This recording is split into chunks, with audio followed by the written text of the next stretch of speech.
ಯಾರಪ್ಪ ಅವಳು ನಟಿ, ಹೌದಾ, ಯಾವ್ಯಾವ ಸಿನಿಮಾ ಮಾಡಿದಾಳೆ, ಯಾರ್ಯಾರ ಜೊತೆ ಮಾಡಿದಾಳೆ, ಲಿಸ್ಟ್ ಕಳ್ಸು. ಏಡ್ಸ್ ಇದೆ ಅಂತ ಬರ್ದ್ಬಿಟ್ರು.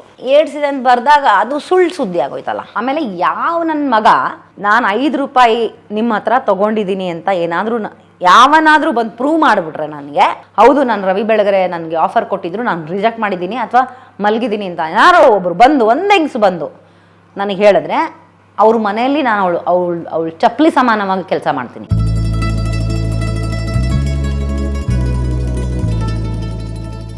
ಮತ್ತೆ ಕಹಿ ಘಟನೆ ಅಂದರೆ ಭಟ್ರು, ವಿಶ್ವೇಶ್ವರ ಭಟ್ರದು.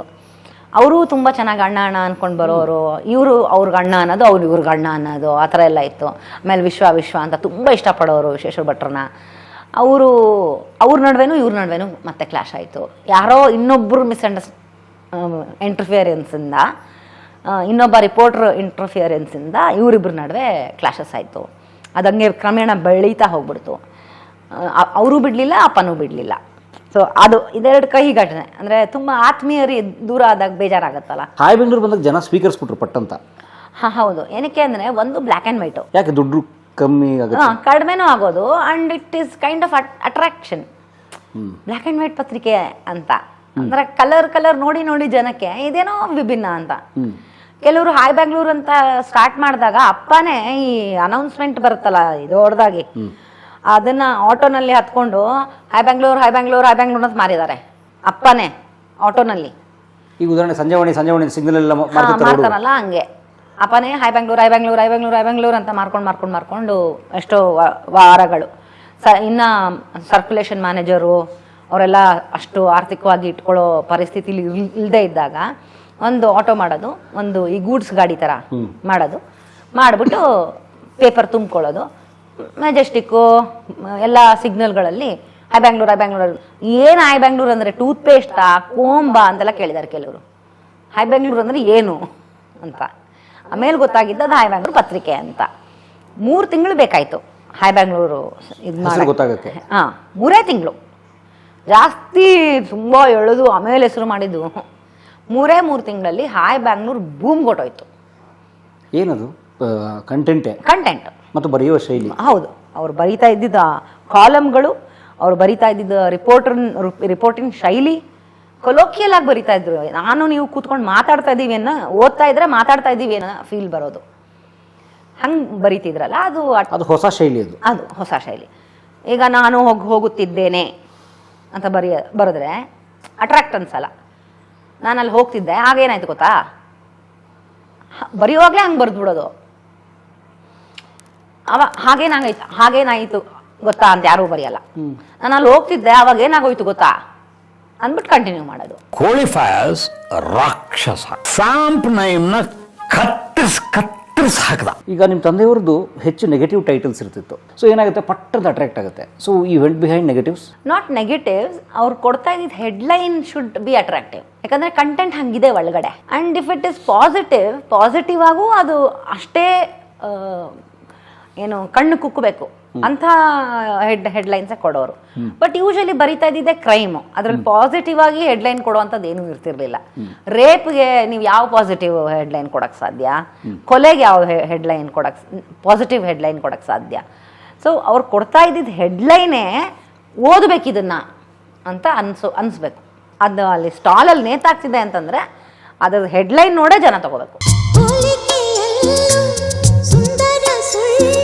ತುಂಬ ಜನ ಈಗ ಉದಾಹರಣೆಗೆ ರೂಪಿಣಿ ಇನ್ಸಿಡೆಂಟ್ ನೋಡಿ, ನಟಿಯರ ಬಗ್ಗೆ ಬರೆದ್ಬಿಡೋರು, ಆಮೇಲೆ ಅವ್ರ ಬಗ್ಗೆ ಆರೋಪ ಬರೋದು, ಇವರು ಆ ನಟಿಯರ್ಗೆ ಏನೋ ಆಫರ್ ಕೇಳಿದ್ರೇನೋ ಇಲ್ಲ ಅಂದ್ರೇನೋ ಅದಕ್ಕೆ ಅವ್ರು ನೆಗೆಟಿವ್ ಬರೆದ್ರು ಅಂತ. ಇದನ್ನ ಹೇಗೆ ಜಸ್ಟಿಫೈ ಮಾಡ್ತಾರೆ? ರೂಪಿಣಿಯ ಅಡ್ರೆಸ್ಸು ಗೊತ್ತಿಲ್ಲ, ರೂಪಿಣಿ ಯಾರು ಅಂತಲೂ ಗೊತ್ತಿಲ್ಲ ಅಪ್ಪಂಗೆ. ಏನಾಯಿತು, ಅಪ್ಪ ಯೂಶಲಿ ಸಿನಿಮಾಗಳು ಕಡಿಮೆ ನೋಡ್ತಾ ಇದ್ರು, ಹಾಡುಗಳು ಜಾಸ್ತಿ ಕೇಳ್ತಾ ಇದ್ರು, ಸಿನಿಮಾಗಳು ಕಡಿಮೆ ನೋಡ್ತಿದ್ರು. ತುಂಬ ಫ್ರೀ ಆಗದೆ ಮೊದಲು ಕೆಲಸ ಏನು ಕಾರ್ಯ ಇಲ್ಲ ಏನೂ ಇಲ್ಲ ಅಂತ. ಆಮೇಲೆ ಟಿಕೆಟ್ ಹರಿಯೋ ಟೈಮಲ್ಲಿ ಫ್ರೀಯಾಗಿ ನೋಡ್ಬೋದಲ್ಲ ಸಿನಿಮಾನ. ಬಳ್ಳಾರಿ ಡೇಸ್ ಆಗಿನ ಟೈಮ್ ಸಿನಿಮಾಗಳು ಎಲ್ಲ ಗೊತ್ತು ಅಪ್ಪಂಗೆ. ಈಗ ಹೊಸದೆಲ್ಲ ರೂಪಿಣಿ ಬಂದಿದ್ದ ಟೈಮಲ್ಲೆಲ್ಲ ಯಾರು ಅಂತಲೇ ಗೊತ್ತಿಲ್ಲ ಅಪ್ಪಂಗೆ. ಯಾರೋ ಆಮೇಲೆ ಅವ್ರು ಮಾಡಿದ ದೊಡ್ಡ ತಪ್ಪೇನು ಅಂದರೆ, ರೂಪಿಣಿ ಅವಾಗ ಬಾಂಬೆಯಲ್ಲಿದ್ದರು, ಬೆಂಗಳೂರಲ್ಲೂ ಇಲ್ಲ ಅವರು.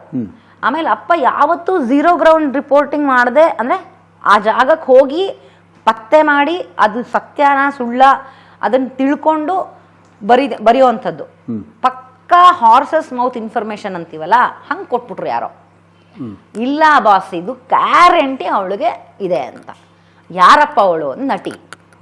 ಹೌದಾ, ಯಾವ್ಯಾವ ಸಿನಿಮಾ ಮಾಡಿದ್ದಾಳೆ ಅಂತ ಲಿಸ್ಟ್ ಕಳಿಸು, ಯಾರ್ಯಾರ ಜೊತೆ ಮಾಡಿದ್ದಾಳೆ ಲಿಸ್ಟ್ ಕಳಿಸು, ಅದೆಲ್ಲ ಮಾಡು. ಅವಳು ಬಾಂಬೆಲಿದ್ದಾಳೆ, ಅವಳಿಗೆ ಏನು ಆಫರ್ ಕೊಡ್ತಾರೆ ಇವರು, ಆಮೇಲೆ ಇವ್ರಿಗೆ ಏನಕ್ಕೆ ಆಫರ್ ಕೊಡ್ಬೇಕು ಯಾರಾದರೂ, ಇವ್ರೆ ಯಾಕೆ ಹೋಗ್ಬೇಕು ಇವ್ರು ಆಫರ್ಗೋಸ್ಕರ. ಎಷ್ಟೋ ಜನ ವುಮೆನೈಸರು ಅಂತಾರೆ ಅಪ್ಪನ್ನ, ಎಷ್ಟೋ ಜನ ಲಂಚಕೋರ ಅಂತಾರೆ, ಎಲ್ಲೋ ಜರ್ನಲಿಸಮ್ ಅಂತಾರೆ, ಎಲ್ಲೋ ಜರ್ನಲಿಸಮ್ ಪತ್ರಿಕೆ ಏನೋ ರಿಪೋರ್ಟ್ ರೆಡಿ ಮಾಡೋರು, ಯಾರಿಗೋ ಕಳಿಸೋರು, ಕೋಟಿಗಟ್ಟಲೆ ದುಡ್ಡು ಕೇಳೋರು, ಅವ್ರು ಕೊಡದೇ ಇದ್ದಾಗ ಪ್ರಿಂಟ್ ಮಾಡೋರು. ಅದೇ ಅದು ಯಾವುದು ನಾನು ಕೆಲಸ ಮಾಡಿದ್ದು 2005ರಿಂದ ಅವ್ರ ಜೊತೆ ಇದ್ದೀನಲ್ಲ, ನಾನು ಒಂದು ದಿನ ₹1 ಆ ಕಡೆ ಈ ಕಡೆ ಆಗಿದ್ದು ನೋಡಿಲ್ಲ ನಾನು. ನನಗಾದ್ರೂ ಗೊತ್ತಾಗ್ಬೇಕತ್ತಲ್ಲ ನಮ್ಮ ತಂದೆ ಬಂಡವಾಳ. ಅರೆ ಇವರು ಆಮೇಲೆ ಯಾವ ನನ್ನ ಮಗ ನಮ್ಮ ಅಪ್ಪಂಗ ಅಂತ ಹೇಳ್ತಿಲ್ಲ, ಯಾರೇ ಆಗಲಿ ಯಾರಾದರೂ, ನಾನು ಅದೇ ಸ್ಪೀಕರು ದೊಡ್ಡದು ಬರೋದು, ಅದ್ರಲ್ಲಿ ನಾನು ಬೇಕಾದ್ರೆ ಜೀಪಲ್ಲಿ ಓಪನ್ ಜೀಪಲ್ಲಿ ಅನೌನ್ಸ್ ಮಾಡ್ತಾ ಹೋಗ್ತೀನಿ, ನಾನು ₹5 ನಿಮ್ಮ ಹತ್ರ ತೊಗೊಂಡಿದ್ದೀನಿ ಅಂತ. ಏನಾದರೂ ಯಾವನಾದರೂ ಬಂದು ಪ್ರೂವ್ ಮಾಡಿಬಿಟ್ರೆ ನನಗೆ ಅವ್ರ ಜೊತೆ ಅವ್ರ ಮನೆಯಲ್ಲಿ ನಾನು ಜೀತದಾಳಾಗಿ ಇಡೀ ಜೀವನ ನಾನು ಅವನಿಗೆ ಆಳಾಗಿ ಇರ್ತೀನಿ ಅಂತ. ಯಾರು ಇದನ್ನು ಓಪನ್ ಆಗಿ ಹೇಳ್ತಾರೆ ತಗೊಳ್ಳದೆ ಇದ್ದರೆ? ಇದನ್ನ ಅಪ್ಪ ಹೇಳಿದ್ರ? ಎಲ್ಲ ಕಡೆ ಹೇಳಿದ್ದಾರೆ, ಎಷ್ಟೋ ಇಂಟರ್ವ್ಯೂಗಳಲ್ಲಿ ಹೇಳಿದ್ದಾರೆ.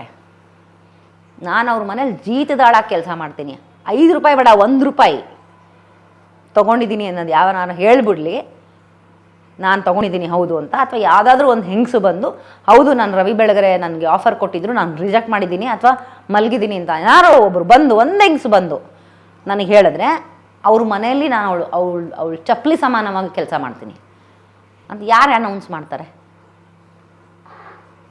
ನಿಜ ಇಲ್ಲ ಅಂದರೆ ನಾಲ್ಗೆ ಏನು ಇದಿದೆಯಾ, ಎಲ್ಲಿ ಬಿದೆಯಾ?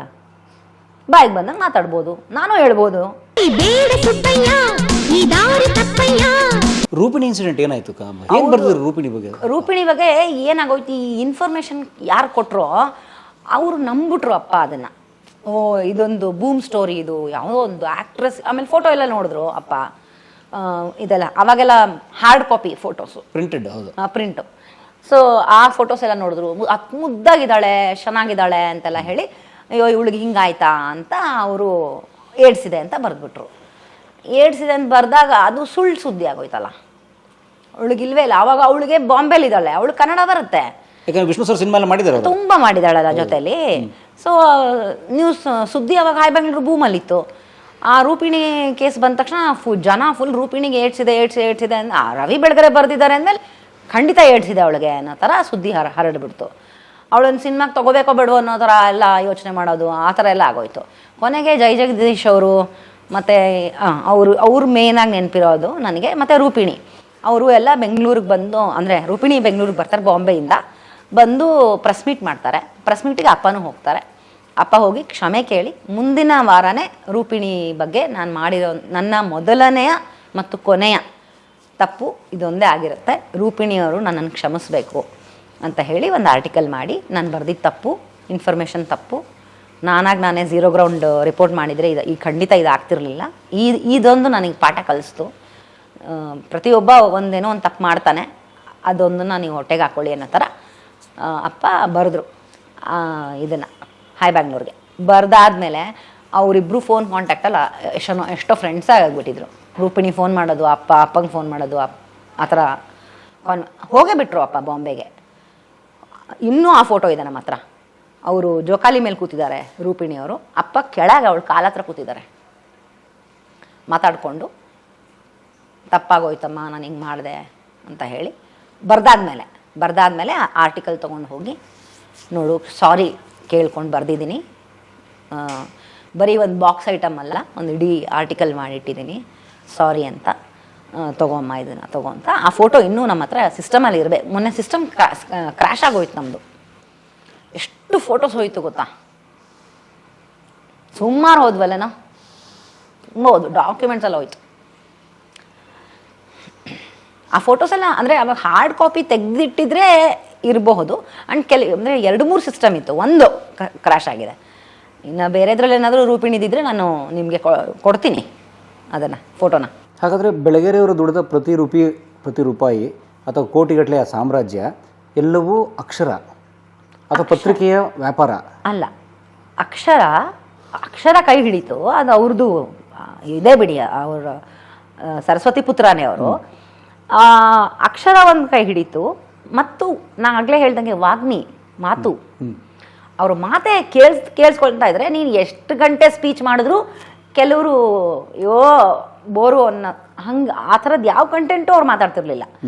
ನಮ್ಮ ಶಾಲೆಗೆ ಬಂದಾಗ ನಾನು 9ನೇ ಕ್ಲಾಸ್ ಏನೋ ಇದ್ದಾಗ ನಾವೇ ಯಾವ್ದಾರ ಗೆಸ್ಟ್ ಸ್ಪೀಚ್ ಮಾಡ್ತಾ ಇದ್ದೆ, ನಾವೇ ಇಲ್ಲಿ ಏನು ಮಾತಾಡ್ತಾನೆ ಅಂತ ನಾವುಗಳೇ ಮಾತಾಡ್ಕೊತಿದ್ವಲ್ಲ. ನಮ್ಮಪ್ಪ ಬಂದಾಗ ಪಿನ್ ಡ್ರಾಪ್ ಎಲ್ರಿಗೂ ಇಷ್ಟ, ಹಂಗೆ ಮಾತಾಡಿದ್ರು. ಮಕ್ಕಳು ಕನೆಕ್ಟ್ ಆಗೋದು ಅಂದ್ರೆ ಅಲ್ಲಿಂದನೂ ಕನೆಕ್ಷನ್ ಹಂಗಿತ್ತು. ಅಲ್ಟಿಮೇಟ್ ವಾಗ್ಮಿ ಬಿಡಿ. ಸೊ ಅವ್ರಿಗೆ ಕ್ರೈಮ್ ಡೈರಿ ಸಿಕ್ತು. ಕ್ರೈಮ್ ಡೈರಿ ತುಂಬ ದುಡ್ಡು ತಂದು ಕೊಡ್ತು. Okay, more than high Bengaluru. More than high Bengaluru. ಯಾಕಂದರೆ ಅದು ದಿನದ್ದಲ್ಲ, ಎವ್ರಿ ಡೇ ಎಪಿಸೋಡ್ ಅಲ್ಲ, ಅದು ವಾರಕ್ಕೊಂದು ಚೆಕ್ ಬರೋದು. ಮತ್ತು high TRP programme. High TRP ನಿಲ್ಲಿಸಲೇ ಇಲ್ಲ. ನಾನೇ 3 ವರ್ಷ ಕೆಲಸ ಮಾಡಿದ್ದೀನಿ as a reporter. Field work. ನಮಗಲ್ಲಿ ಬೈಯೋರು, ರಕ್ತ ಆರಬಾರ್ದು, ರಕ್ತ ಬಿಸಿ ಇರಬೇಕು ಅಂದರೆ ಅಷ್ಟು ಬೇಗ ಹೋಗಿ ಕಲೆಕ್ಟ್ ಮಾಡು ಕಂಟೆಂಟು ಅಂತ ಅಪ್ಪ ಬೈಯೋರು. ಇಲ್ಲಿ ಪೊಲೀಸರು, ಮೇಡಮ್ ಸಿನಿಮಾದಲ್ಲಿ ಹೇಳ್ತಾರಲ್ಲ ಎಲ್ಲ ಆದಮೇಲೆ ಲಾಸ್ಟಲ್ಲಿ ಪೊಲೀಸರು ಬಂದರು ಅಂತ, ಹಂಗಾಗ್ಬಿಡುತ್ತೆ ಮೇಡಮ್, ನೀವು ಹೋಗಬೇಡಿ. ನಾವು ಇನ್ನೇನು 5 ನಿಮಿಷ ಬಂದ್ವಿ. ನಮ್ಮಪ್ಪ ಈ ಕಡೆ ರಕ್ತ ಆರಬಾರ್ದು, ಬಿಸಿ ಇರ್ಬೇಕಾದ್ರೆ ನನಗೆ ಸುದ್ದಿ ಬೇಕು ಅಂತ ಇವರು, ಈ ಕಡೆ ಪೊಲೀಸರು. ನಾವು ಸರ್ ಬೇಗ ಬನ್ನಿ ಸರ್, ನಮ್ಮ ತಂದೆ ಬೈತಾ ಇದ್ದಾರೆ, ನಾವು ಹೋಗಬೇಕು. ಇಲ್ಲ ಮೇಡಮ್, ಬಂದೇ ಬಿಟ್ವಿ. ಆ ಥರದ ಟೈಮ್ಗಳೆಲ್ಲ ನೋಡಿದ್ದೀವಿ. ಕ್ರೈಮ್ ಡೈರಿ ಗೇವ್ ಇಮ್ ಮನಿ, ಅದು ದುಡ್ಡು ಕೊಡ್ತು. ಅದ್ರ ಜೊತೆಗೆ ಎಂದೂ ಮರೆಯದ ಹಾಡು, ಅದು ಸಖತ್ ಫೇಮಸ್ ಶೋ ಆಯ್ತಲ್ಲ. ಈ ಟಿವಿ ಜೊತೆ ಅವರು ಸುಮಾರು ಕೆಲಸ ಮಾಡಿದ್ರು. ಸೊ ಈ ಟಿವಿ ಕೂಡ ಎಂದೂ ಮರೆಯಾದ ಹಾಡು ಕೂಡ ದುಡ್ಡು ಅವ್ರಿಗೆ ಚೆನ್ನಾಗಿ ಕೊಡ್ತು. ಎಲ್ಲ ಕಡೆ, ಬರೀ ಬೆಂಗಳೂರು ಮಾಡಲಿಲ್ಲ, ಬೇರೆ ಬೇರೆ ಊರುಗಳಲ್ಲೆಲ್ಲ ಮಾಡಿದ್ರು. ನಾವೆಲ್ಲ ರೇಡಿಯೋ ಕೇಳ್ತಾ ಬೆಳೆದವರಾದ್ರಿಂದ ನಮಗೆ ನೆನಪಿರುತ್ತೆ ವಿ.ಸಿ. ಐಯರ್ ಸಂಘ್ ಅವರನ್ನ ಯಾರಾದರೂ ಮರಿಲಿಕ್ಕೆ ಸಾಧ್ಯವೇ? ಬೇಂದ್ರೆ ಕಾರ್ಯಕ್ರಮ ಯೂಟ್ಯೂಬ್ ಅಲ್ಲೇ ಇದೆ. ಹೌದು, ಇದೆ. ಲೀಲಾವತಿ ಅವ್ರದ್ದಿದೆ. ಸೊ ಈ ತರ ತುಂಬಾ ಮಾಡಿದ್ರು, ಅದು ದುಡ್ಡು. ಆಮೇಲೆ ಅಪ್ಪ ತುಂಬಾ ಜಾಣ್ತನದಲ್ಲಿ ಏನ್ ಮಾಡಿದ್ರು, ಅವರು ಬರ್ಕೊಂಡಿದ್ದು ಇದರಲ್ಲಿ ಹೇಳಿ ಹೋಗೋ ಕಾರಣ ಪುಸ್ತಕದಲ್ಲಿ ಆಸ್ಪತ್ರೆ ಕಟ್ಟಬೇಕು ಅಂತ ಆಸೆ ಅವ್ರಿಗಿತ್ತು. ಈಗಲೂ ಇತ್ತು, ಕೊನೆವರೆಗೂ ಇತ್ತು. ಒಂದು ಆಸ್ಪತ್ರೆ ಕಟ್ಟಬೇಕು ಅಂತ. ಬಟ್ ಅವ್ರೇನು ಮಾಡ್ತಾರೆ, ಶಾಲೆಗೆ ದುಡ್ಡು ಹಾಕ್ತಾರೆ, ಅಷ್ಟು ತೆಗೆದು ಎಜುಕೇಷನ್ಗೆ ದುಡ್ಡು ಹಾಕ್ತಾರೆ. ಸೊ ಶಾಲೆ ಮಾಡಬೇಕು ಅನ್ನೋ ಐಡಿಯಾ ಬಂದಿದೆ ಹೇಗೆ ಅವ್ರಿಗೆ? ಅವ್ರ ಕನಸುಗಳಲ್ಲಿ ಅದು ಒಂದು ಶಾಲೆ, ಆಸ್ಪತ್ರೆ, ಅದೆಲ್ಲ ಅವ್ರಿಗೊಂದು ಕನಸಿತ್ತು. ಆಮೇಲೆ ಒಂದು ಸಮಾಧಾನ ಅಂತ ಒಂದು ಕ್ಲಿನಿಕ್ ಮಾಡಬೇಕು ಅಂತ ಒಂದು ಆಸೆ ಇತ್ತು. ಅಲ್ಲಿ ಏನಿಲ್ಲ, ಅಪ್ಪನೇ ಕೂತ್ಕೊಳ್ಳೋದು. ಡಾಕ್ಟ್ರ್ ಏನಲ್ಲ ನಾನು, ಸುಮ್ಮನೆ ಕೂತ್ಕೋತೀನಿ, ಕೌನ್ಸಿಲರ್. ಹೇಳಿ ಕಷ್ಟ. ಈಗ ನನಗೆ ಪತ್ರ ಬರೆದು ಕಷ್ಟ ಹೇಳ್ಕೊತಿಲ್ಲಪ್ಪ, ಮನಸ್ಸಲ್ಲಿ ಸಮಾಧಾನ ಅಂತ ಒಂದು ಕಾಲಮು. ಅದರಲ್ಲಿ ಒಂದು ಹುಡುಗಿ, ನನಗೆ ಈ ಥರ ಸಮಸ್ಯೆ ಆಗ್ತಿದೆ, ನನ್ನ ತಂದೆನೇ ನನಗೆ ಕಿರುಕುಳ ಕೊಡ್ತಾ ಇದ್ದಾರೆ, ಅದು ಯಾರ ಹತ್ರ ಹೇಳ್ಕೊಳ್ಳಿ. ಗುಪ್ತವಾಗಿ ಹೆಸರು ಬರೀತಿರ್ಲಿಲ್ಲ. ಇವಾಗ ಫಾರ್ ಎಕ್ಸಾಂಪಲ್ ಭಾವನಾ ಅಂದರೆ ಬಿ, ಅಷ್ಟು ಬರ್ದು ಕಳಿಸ್ಬಿಡೋದು. ಅಪ್ಪನೂ ಅಷ್ಟೇ, ಡಿಯರ್ ಬಿ ಅಥವಾ ಪುಟ್ಟಿ ಮಗಳೇ, ಆ ಥರ ಹೇಳಿ ಸಮಾಧಾನ ಅಂತಲೇ ಒಂದು ಕಾಲಮು, ಅದಕ್ಕೆ ಪರಿಹಾರ ಕೊಡೋದು. ಹಾಗೆ ಒಂದು ಕ್ಲಿನಿಕ್ ಮಾಡಬೇಕು. ನಾನಲ್ಲಿ ಪ್ರತಿ ಭಾನುವಾರ ಸಿಗ್ತೀನಿ. ಭಾನುವಾರದೊತ್ತು ಬೆಳಗ್ಗೆಯಿಂದ ಸಾಯಂಕಾಲದವರೆಗೂ ಇದೇ ಕೆಲಸ. ಅವ್ರಿಗೆ ನಾನು ಒಂದು ದಾರಿ ತೋರಿಸೋದು. ಅವರು ಸೋತಿದ್ದೀನಿ ಅನ್ನೋನ್ನ, ಇಲ್ಲ ನೀನು ಗೆಲುವಿನ ಕಡೆಗೆ ಹೋಗಬೇಕು. ಯಾಕಂದರೆ ನಾನು ಸೋತು ಗೆದ್ದವನು, ನನಗೆ ಗೊತ್ತು ಅದರ ಅನುಭವ ಏನು ಅಂತ. ಅದನ್ನು ನಾನು ಅವನಿಗೆ ಹೇಳ್ಕೊಡ್ತೀನಿ ಅನ್ನೋ ಆಸೆ ಇತ್ತು. ಅದೂ ಮಾಡಬೇಕಂತ ಆಸೆ ಇತ್ತು. ಸಮಾಧಾನ ಕ್ಲಿನಿಕ್ಕು ಮತ್ತು ಆಸ್ಪತ್ರೆ ಇದೆರಡು ಮಾಡೋಕ್ಕೆ ಅವ್ರಿಗೆ ಆಗಲಿಲ್ಲ. ಬಟ್ ಇದ್ದಿದ್ರಲ್ಲಿ ಶಾಲೆಗೆ ಅವರು ದುಡ್ಡು ಹಾಕಿದ್ರಲ್ಲ, ಅದು ತುಂಬ ಜನಕ್ಕೆ ಅನುಕೂಲ ಆಯಿತು. ಜೊತೆಗೆ ಅಪ್ಪಂಗೆ ಆದಾಯನೂ ಆಯಿತು ಅದರಿಂದ. ಡೊನೇಷನ್ ತೊಗೋತಾ ಇರಲಿಲ್ಲ, ಕಡಿಮೆ ಫೀಸು ಎಲ್ಲ ಆದ್ರೂ ಎಷ್ಟು ಜನ 8,000 ಜನ ಬಂದರು. 8,000 ಜನ ವಿದ್ಯಾರ್ಥಿನಿಯರು. ಆಮೇಲೆ 250ಕ್ಕಿಂತ ಹೆಚ್ಚು ಸ್ಟಾಫ್ ಇತ್ತು ನಮ್ಮ ಹತ್ರ, ಟೀಚಿಂಗ್ ಸ್ಟಾಫು. ಅದ್ಭುತ ಸ್ಟಾಫು, ಈಗಲೂ ಅಷ್ಟೇ ತುಂಬ ಅದ್ಭುತವಾದ ಸ್ಟಾಫ್ ಇದೆ. ಸೊ ಹಾಗಾಗಿ ಪ್ರಾರ್ಥನಾ ಕೈಗಿಟ್ಟಕದೇ ಇರೋವಂಥ ದ್ರಾಕ್ಷಿ ಆಗಲಿಲ್ಲ ಯಾರಿಗೂ. ಎನಿಬಡಿ ಕುಡ್ ಕಮ್ ಅಂಡ್ ಒಂದು ಆಟೋ ಡ್ರೈವರ್ ಮಗಳು ಬಂದು ಓದ್ಬೋದಾಗಿತ್ತು. ಅಷ್ಟು ಅಂದರೆ ಗೌರ್ಮೆಂಟ್ ಸ್ಕೂಲಲ್ಲಿ ಓದಿಸೋ ಅಂಥ ಅವ್ರು ಕೂಡ ಪ್ರಾರ್ಥನಾ ಶಾಲೆನಲ್ಲಿ ಓದಿಸ್ಬೋದಿತ್ತು. 10ನೇ ಕ್ಲಾಸ್ವರೆಗೂ ಕ್ಯಾಸ್ಟಿಂದು ಇದೆ, ಕಾಲಮೇ ಇಲ್ಲ, ಈಗಲೂ ಇಲ್ಲ. ನಮ್ಮದು ಅಪ್ಲಿಕೇಶನ್ ಫಾರ್ಮ್ ತೊಗೊಂಡ್ರೆ ಕ್ಯಾಸ್ಟ್ ಕಾಲಮೇ ಇಲ್ಲ, ಅದಿರಲಿಲ್ಲ. ಡೊನೇಷನ್ ಇಲ್ಲ, free book, free shoes, free bag, free uniform, ಎಲ್ಲ ಫ್ರೀ. ನೀನು ಕೊಡೋ ದುಡ್ಡಲ್ಲೇ ಎಲ್ಲ ಕವರು. ಸೊ ಹೀಗೆ ಇದು ಬಂತಲ್ಲ, ಅಲ್ಲಿ ಅವ್ರಿಗೆ ಅದು ಜಾಣ್ತನ ಅಂದ್ಕೋತೀನಿ. ಯಾಕಂದರೆ ಸಮಾಜಕ್ಕೂ ಒಂದು ಒಳ್ಳೇದೇನೋ ಮಾಡಿದ್ರು. ವಿದ್ಯಾದಾನ ಅನ್ನೋದು ಮಹಾದಾನ ಅದು. ಸೊ ಅದನ್ನು ಮಾಡಿದ್ರು. ಅದ್ರ ಜೊತೆಗೆ ಹಿ ಮೇಡ್ ಮನಿ ಆಲ್ಸೋ. ಹಾಗಾಗಿ ಅವ್ರಿಗೆ ಸಸ್ಟೈನಬಲ್ ಆಗಿರುವಂಥ ಕಡೆ ರಿಯಲ್ ಎಸ್ಟೇಟು ಅವೆಲ್ಲ ಅವ್ರಿಗೆ ಗೊತ್ತಿಲ್ಲ, ಅವೆಲ್ಲ ಮಾಡೇ ಗೊತ್ತಿಲ್ಲ, ಅವೆಲ್ಲ ಅವ್ರಿಗೆ ಇದೇ ಇಲ್ಲ, ಐಡಿಯಾನೇ ಇಲ್ಲ. ಸೊ ಹಾಗಾಗಿ this became income, very stable income for regular income. ಅವ್ರಿಗೂ ಸ್ಟೇಬಲ್ ಆಯಿತು. ಈಗ ಅವ್ರ ನಂತರ ನನ್ನ ತಮ್ಮ ಮತ್ತು ನನ್ನ ತಮ್ಮನ ಹೆಂಡತಿ ನಡೆಸ್ಕೊಂಡು ಹೋಗ್ತಾ ಇದ್ದಾರೆ ಶಾಲೆನ. ಶಾಲೆ ಬದಲು ಅವರು ರಿಯಲ್ ಎಸ್ಟೇಟೋ ಇನ್ನೇನೋ ಮಾಡಿದರೆ ಏನು ನಡೆಸ್ಕೊಂಡು ಹೋಗ್ಬೇಕಾಗಿತ್ತು? ಫೈನಾನ್ಸು ಆ ಥರ ಮಾಡಿದರೆ ಏನು ನಡೆಸ್ಕೊಂಡು ಹೋಗ್ಬೇಕಾಗಿತ್ತು? ಶಾಲೆ ಇರೋದ್ರಿಂದ ಸೊ ಅವ್ರಿಗೆ ಆ ಥರದ್ದು ಫ್ಯೂಚರಿಸ್ಟಿಕ್ ಅಪ್ರೋಚ್ ಇತ್ತು. ಸೊ ತನ್ನ ಮಕ್ಕಳಿಗೆ ಏನೋ ಒಂದು ಆಗುತ್ತೆ. ಮಕ್ಕಳಿಗೆ ಅಂತಲ್ಲ, ಅವರು ಯಾವತ್ತೂ ನನ್ನ ತಮ್ಮಂಗೆ ಈ ಶಾಲೆ ಮಾಡಿದ್ದೀನಿ ಅಂತ ಕಟ್ಟಲಿಲ್ಲ. ಬಟ್ ಅವನೇ ನೋಡ್ಕೋಬೇಕಲ್ಲ, ಫಾರ್ ಎನಿಥಿಂಗ್ ವಾರಸ್ದಾರ ಅವನೇ ನೋಡ್ಕೋಬೇಕು. ಆಮೇಲೆ ನಾನು ಬೋರ್ಡ್ ಆಫ್ ಮೆಂಬರು ಅದರಲ್ಲಿ. ಸೊ ನೀವು ಪ್ರಾರ್ಥನಾ ಬೋರ್ಡ್ ಮೆಂಬರ್? ನೀವು ಬೋರ್ಡ್ ಮೆಂಬರು ಆದರೆ ಅದರಿಂದ ನನ್ನ ಆದಾಯ ನನಗೇನೋ ಬರುತ್ತೆ, ಶೇರು ಅಪ್ಪ ಇದ್ದಾಗೂ ಬರ್ತಾ ಇರಲಿಲ್ಲ, ಈಗಲೂ ಬರಲ್ಲ. ಸೊ ಪ್ರಾರ್ಥನಾಗೆ ನೀವು ಸಲಹಾ ಸಮಿತಿ, ನಮ್ಮನ್ನು ಕರೆಯೋದೇ ಇಲ್ಲ ಅವ್ರು ಏನಕ್ಕೂ. ನಾಮಕಾವಾಸ್ತ ಅಂತಾರಲ್ಲ ಹಾಗೆ. ಯಾಕಂದರೆ ನಮ್ಮ ಅವಶ್ಯಕತೆ ಇಲ್ಲ ಅಲ್ಲಿ. ಅಕಾಡೆಮಿಕಲಿ ನನ್ನ ಇನ್ವಾಲ್ವ್ಮೆಂಟ್ ಇಲ್ಲ, ಅಥವಾ ಕಲ್ಚರಲಿ ನನ್ನ ಇನ್ವಾಲ್ವ್ಮೆಂಟ್ ಇಲ್ಲ, ಯಾವುದ್ರಲ್ಲೂ ನನ್ನ ಇನ್ವಾಲ್ವ್ಮೆಂಟ್ ಇಲ್ಲ. ಸೊ ಅದರಿಂದ ಆಮೇಲೆ ಏನೋ ಒಂದು ಮೀಟಿಂಗ್ ಮಾಡಿ ನಾವೆಲ್ಲ ಒಂದು ದೊಡ್ಡ ನಿರ್ಧಾರಕ್ಕೆ ಬರಬೇಕು ಅನ್ನೋ ಹಾಗೂ ನಮ್ಮಮ್ಮ ಇದ್ದಾರೆ ಪ್ರೆಸಿಡೆಂಟ್ ಆಗೋ ಇದ್ದಾರೆ. ಅವ್ರೂ ಕರೆಯಲ್ಲ, ಅವರು ಯಾರಿಗೂ ತೊಂದರೆ ಕೊಡಲ್ಲ ಅವರು. ಯಾಕಂದರೆ ಇಬ್ಬರು ಅಷ್ಟು ಜಾಣರು, ಗಂಡ ಹೆಂಡ್ತಿ, ನನ್ನ ತಮ್ಮನ ಹೆಂಡ್ತಿ ಅಷ್ಟು ಜಾಣರು. ಇಬ್ಬರು ಓದಿರೋದೇ MBA ಇನ್ ಸ್ಕೂಲಿಂಗ್. ಇವನು ಲಂಡನಲ್ಲಿ ಓದ್ದ, ಅವಳು US ಅಲ್ಲಿ ಓದ್ಲು. ಸೊ ಹಾಗಾಗಿ ಅಲ್ಲಿ ಕನೆಕ್ಷನ್ ಆಗಿ ಲವ್ ಮ್ಯಾರೇಜ್ ಆಯಿತು. ಕಾನ್ಕರ್ಡ್ ಕೇಳಿರ್ತೀರಿ ನೀವು, ಕಾನ್ಕರ್ಡ್ ಗ್ರೂಪ್ಸ್. ಅವ್ರ ಮಗಳು ಮದುವೆ ಆಗಿದ್ದು, ಲಕ್ಷ್ಮಿ ಅಂತ ಅವ್ರ ಮಗಳು ಲವ್ ಮ್ಯಾರೇಜು. ಅಲ್ಲಿ London to US love marriage. ಅದು ಸಾವಿರಾರು ಕಿಲೋಮೀಟರ್ಗಳ ಅಂತರದ ಪ್ರೀತಿ ಕೊನೆಗೆ ಬಂದು ಬದುಕ್ತಾ ಇರೋದು ಇಂಡಿಯಾದಲ್ಲಿ ಪ್ರಾರ್ಥನಾ ಶಾಲೆ. ಯಾವ ಶುರು ಆಯ್ತು ಪ್ರಾರ್ಥನಾ? 2003. ಸೊ 8 ವರ್ಷ ಹೈ ಬೆಂಗಳೂರು ಶುರುವಾಗಿ 8 ವರ್ಷ ಆದಮೇಲೆ. ಹಾಂ ಹೌದು. ಅಷ್ಟರಲ್ಲೇ ಅಪ್ಪ ಎಲ್ಲದಕ್ಕೂ ರೇಡಿಯೋ, ಅದರ ನಂತರನೂ ಶಾಲೆ ನಂತರನೂ ರೇಡಿಯೋ ಮಾಡ್ತಿದ್ರು. ಕ್ರೈಮ್ ಡೈರಿ ನಿಂತೋಯ್ತು. ಕ್ರೈಮ್ ಡೈರಿ 5 ವರ್ಷ ಬಂತು ಪ್ರತಿದಿನ, 5 years ಫಾರ್ ಎವ್ರಿ ಡೇ, 365 ದಿನ 5 ವರ್ಷ. ಸೊ ಜನ ಲೆಕ್ಕ ಹಾಕ್ಬೋದು ಎಷ್ಟು ಎಪಿಸೋಡು ಅಂತ, ಏನು ವಾಯ್ಸ್ ಇಡೀ ಇರುತ್ತೆ. ಹೌದು. ಬಟ್ ಈ ಕಾರ್ಯಕ್ರಮನ ಬಾಲಕೃಷ್ಣ ಕಾಕತ್ಕರ್ ಮಾಡ್ತಿದ್ರು ಮೊದಲು. ಕ್ರೈಮ್ ಸ್ಟೋರಿ ಅದು. ಓಕೆ. ಉದಯ ಟಿವಿಗೆ ಅದ್ರ ಬಾಲಕೃಷ್ಣ ಕಾಕತ್ಕರ್ ಅವರು ಕ್ರೈಮ್ ಸ್ಟೋರಿ ಮಾಡ್ತಿದ್ರು. ಅದ್ರ ಚಾನೆಲ್ ಟು ಚಾನೆಲ್ ಕಾಂಪಿಟೇಷನ್ ಇದ್ದೇ ಇರುತ್ತಲ್ಲ, ಆಗ ಇವ್ರು ಕ್ರೈಮ್ ಡೈರಿ ಅಂತ ಮಾಡ್ತಾರೆ. ಕ್ರೈಮ್ ಡೈರಿಗೆ ಅಪ್ಪನ್ ಸೆಲೆಕ್ಟ್ ಮಾಡ್ತಾರೆ. ಬೆಳಗ್ಗೆ ಸರ್ ಸಮಯ ಹೇಗೆ ಹೊಂದಿಸ್ತಿದ್ರು? ಪತ್ರಿಕೆ ಅಂತೂ ಪ್ರತಿ ವಾರ ನಿಂತಿಲ್ಲ, ಅವ್ರು ಇರೋರ್ಗು ಪ್ರತಿ ವಾರ ಪೇಪರ್ ಬಂದಿದೆ. ಸೊ ಅವ್ರು 5 ವರ್ಷ ಕ್ರೈಮ್ ಡೈರಿ ಬಂದಿದೆ, ಓ ಮನಸ್ಸೆ ಎಷ್ಟೋ ವರ್ಷ ಬಂದಿದೆ, ಅವರು ಎಂದು ಮರೆಯದ ಹಾಡು ಅನೇಕ ವರ್ಷ ಬಂದಿದೆ. ಹೇಗೆ ಸಮಯ ಮ್ಯಾನೇಜ್ ಮಾಡೋರು? ಇದನ್ನ ಕಲ್ತಿದ್ದು ಸಂಕೇಶ್ವರ್ ಅಂಕಲಿಂದ. ನಿದ್ದೆ ಮಾಡಿಬಿಟ್ರೆ ಪ್ರಪಂಚ ಮುಂದಕ್ಕೆ ಹೋಗ್ತಿದೆ, ಅಪ್ಡೇಟ್ ಆಗಲ್ಲ ಅಂತ.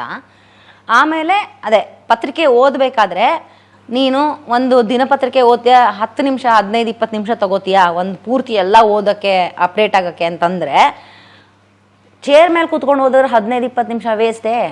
ಬಾತ್ರೂಮ್ಗೆ ತೊಗೊಂಡೋಗು, ಅಲ್ಲಿ ಕೂತಿರ್ತೆ ಹೆಂಗು ಸುಮ್ಮನೆ ಓದು ಅನ್ನೋದು ಕಲ್ತಿದ್ದು ಶಂಕರ್ನಾಗಿಂದ. ಅಪ್ಪ ಇವರು ಗೋಕಾಕ್ ಚಳುವಳಿ ಟೈಮಲ್ಲಿ ಭೇಟಿಯಾದಾಗ ಮೊದಲನೇ ದಿನದಿಂದನೇ ಒಂಥರ ಎಷ್ಟೋ ವರ್ಷದಿಂದ ಫ್ರೆಂಡ್ಸ್ ಏನೋ ಅನ್ನಂಗೆ ಕನೆಕ್ಟ್ ಆಗ್ತಾರೆ. ಆವಾಗ ಅವರು ಅಪ್ಪ ಅವ್ರ ಜೊತೆ ಮಲಗ್ತಾರೆ ಅವತ್ತಿನ ರಾತ್ರಿ. ಅವ್ರ ಹೋಟೆಲಲ್ಲಿ ಅವ್ರ IBಲೋ ಎಲ್ಲೋ ಇರ್ತಾರಲ್ಲ, ಅಲ್ಲಿ ಮಲಗಿರ್ತಾರೆ. ಎದ್ದು ಅಪ್ಪ ಟಾಯ್ಲೆಟಿಗೆ ಹೋಗ್ತಿರ್ತಾರೆ. ಎಲ್ಲೋಗ್ತಿದ್ಯೋ ರವಿ ಅಂತ ಕೇಳ್ತಾರಂತೆ ಶಂಕರ್ನಾಗ್ ಅವರು. ಅವ್ರು ಕೇಳಿದಾಗ ಅವ್ರಿಗೆ ಹೇಳೋದು, ಅವರು ಹೇಳೋದು, ಇಲ್ಲ ಇಲ್ಲೇ ಬಾತ್ರೂಮ್ಗೆ ಹೋಗ್ತೀನಿ ಅಂತ ಹೇಳ್ತಾರೆ. ಹಂಗೇನಕ್ಕೆ ಹೋಗ್ತಿದ್ಯಾ, ಪೇಪರ್ ಹಿಡ್ಕೊಂಡು ಹೋಗು, ಟೈಮ್ ವೇಸ್ಟ್ ಆಗತ್ತೆ, ಇಲ್ಲ ಅಂದರೆ ಸುಮ್ಮನೆ ಅಟ್ಲೀಸ್ಟ್ ಟೈಮ್ ಸೇವ್ ಮಾಡ್ತೀಯಾ ಅಂತ. ಅವಾಗಿಂದ ದಿನ ಅಪ್ಪ ಪೇಪರ್ ಬಾತ್ರೂಮ್ನಲ್ಲೇ ಓದಿದ್ದು, ತೊಗೊಂಡು ಹೋಗೋರು. ನಮಗೂ ಅದನ್ನೇ ಹೇಳೋದು, ಬಾತ್ರೂಮ್ಗೆ ತೊಗೊಂಡು ಹೋಗೋದು, ಟೈಮ್ ಯಾಕೆ ವೇಸ್ಟ್ ಮಾಡ್ತೀಯ ಕೂತ್ಕೊಂಡು. ಅಲ್ಲಿ ಏನೂ ಮಾಡೋಕ್ಕಿರಲ್ಲ, ಅದ್ರ ಪಾಡ್ಗದ ಕೆಲಸ ನಡೀತಿರುತ್ತೆ. ಕೈ ಕಣ್ಣು ಫ್ರೀ ಇದೆಯಲ್ಲ. ಫ್ರೀ ಏನಕ್ಕೆ, ಮೆದುಳು ಏನಿರುತ್ತೆ, ಏನೂ ಇರಲ್ಲ ಅಂತ. ಸೊ ಅವ್ರಿಗೆ ತುಂಬ ಇಷ್ಟ ಆಗ್ತಾ ಇದ್ದಿದ್ದು ಆಲೋಚನೆ ಬಾತ್ರೂಮ್ಗಳಲ್ಲೇ ಬರೋದು, ಒಳ್ಳೊಳ್ಳೆ ಆಲೋಚನೆಗಳು. ಈ ಶಾಲೆ ಮಾಡಬೇಕು, ಪುಸ್ತಕ ಮಾಡಬೇಕು, ಈ ಪುಸ್ತಕ ಟ್ರಾನ್ಸ್ಲೇಷನ್ ತಗೋಬೇಕು, ರೈಟ್ಸ್ ತಗೋಬೇಕು, ಕೇಳಬೇಕು, ಅದೆಲ್ಲ ಅವ್ರಿಗೆ ಬಂದು ಗೊತ್ತಾಗ್ತಾ ಇದ್ದಿದೆ ಅಂತ ಹೇಳೋದು. ಬಾತ್ರೂಮ್ ಒಳಗಡೆ ಕೂತ್ರೆ ಅದು ಏನು ತಲೆ ಓಡುತ್ತೋ, ಅದು ಏನಕ್ಕೆ ಹಂಗಾಗುತ್ತೋ ಗೊತ್ತಿಲ್ಲ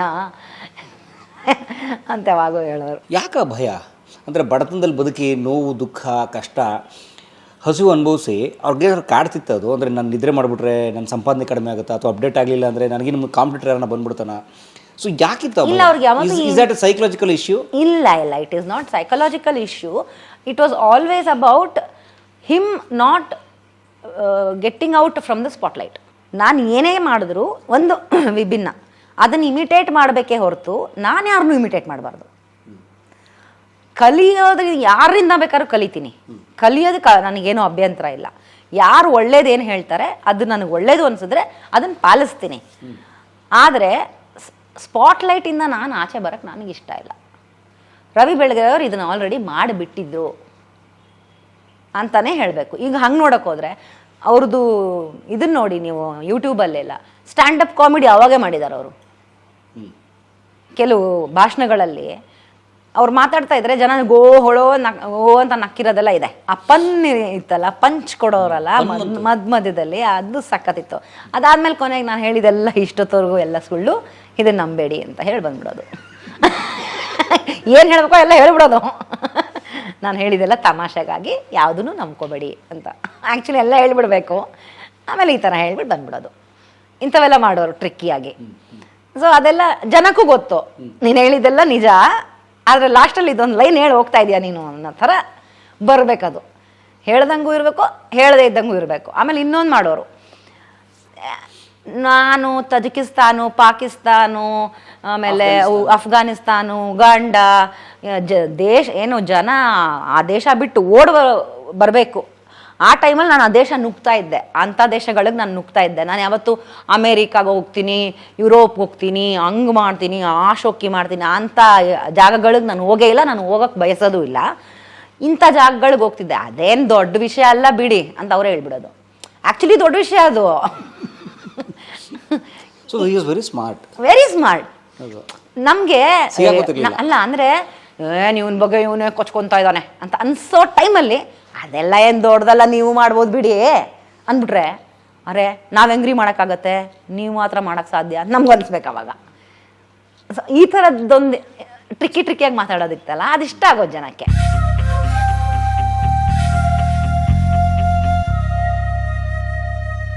ಎಲ್ಲರೂ ಕಲಾ ಮಾಧ್ಯಮ ಮನೆ ಮಾತಾಗಿರೋ ಅಂಥದ್ದು ಯೂಟ್ಯೂಬ್ ಚಾನಲ್ಲು. ನಮ್ಮ ಮನೆಯಲ್ಲಿ ನನ್ನ ಗಂಡ ಟಿವಿ ಆನ್ ಮಾಡಿದ್ರೆ ಕಲಾ ಮಾಧ್ಯಮ ಹಾಕೊಳ್ಳೋದು, ಯಾಕಂದ್ರೆ ಅಷ್ಟು ಇನ್ಫಾರ್ಮೇಶನ್ಸ್ ಇರ್ತವೆ. ಸೊ ಹಾಗಾಗಿ ತಾವುಗಳು ಅಷ್ಟೇ ಇನ್ಫಾರ್ಮೇಶನ್ಸ್ ಬೇಕು, ವ್ಯಕ್ತಿಗಳ ಬಗ್ಗೆ ಪರಿಚಯ ಬೇಕು ಅಂತಂದ್ರೆ ಕಲಾ ಮಾಧ್ಯಮಕ್ಕೆ ಸಬ್ಸ್ಕ್ರೈಬ್ ಆಗಿ ಬೆಲ್ ಬಟನ್ ಒತ್ತಿ ಅವರಿಗೆ ಸಪೋರ್ಟ್ ಮಾಡಿ. ಇವರ ಕಲಾ ಮಾಧ್ಯಮ ಎಲ್ಲ ಕಡೆ ತುಂಬ ಹಬ್ಬಿ ಇನ್ನೂ ಹೆಮ್ಮರವಾಗಿ ಬೆಳಿಬೇಕು ಅಂತ ನಾನು ಕೇಳ್ಕೊತೀನಿ. ವಿಡಿಯೋ ನೋಡಿದ್ದಕ್ಕೆ ನಿಮಗೆ ತುಂಬ ಧನ್ಯವಾದಗಳು. ಪುಸ್ತಕಗಳನ್ನು ಓದು ಮನಸ್ಸನ್ನು ಅರಳಿಸುತ್ತೆ, ಬುದ್ಧಿಯನ್ನು ಚುರುಕು ಮಾಡುತ್ತೆ, ಕಾಣದ ಹೊಸ ಲೋಕವನ್ನು ಪರಿಚಯಿಸುತ್ತೆ. ಹಾಗಾಗಿ ಓದುವ ಸಂಸ್ಕೃತಿ ಹೆಚ್ಚಾಗ್ಲಿ. ಧನ್ಯವಾದ.